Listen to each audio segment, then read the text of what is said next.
पानीले खोला बनाउने होला होइन खोलाले पानी बनाउँछ खोलामा पानी हुँदैन पानीले खोला बनाउने हो के भा होइन पानी जता बग्यो त्यतैबाट अनि त कुलो बन्नी धार बन्नी होइन अनि जहाँ खोलो गयो वहीँ पछाडि पानी आउँछ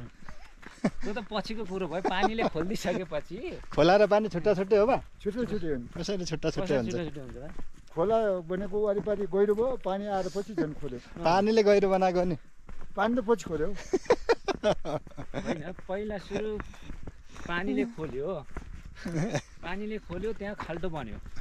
अथवा नाली बन्यो कुलो बन्यो के बन्यो त्यसपछि फेरि अर्कोचोटि पानी आयो पानी त पिउनेलाई मात्रै पानी हुन्छ खोला भने बोक्नेले खोला भन्छ अनि त्यसपछि ठुलो ठुलो बनाउँदै गयो नदी भयो अनि ठुल्ठुलो बनाउँदै चाहिँ खोला बनायो अहिले ठुल्को भयो गाड भयो उहीँ ठुलो भयो नदी भयो उहीँ भयो कर्णाली भयो अनि अझै ठुलो नि बनाउँछ उसो भए समुद्र नेपालमा समुद्र हुन्छ त पछि बाहिर इन्डिया गएर हुन्छ नेपालमा नहुने भयो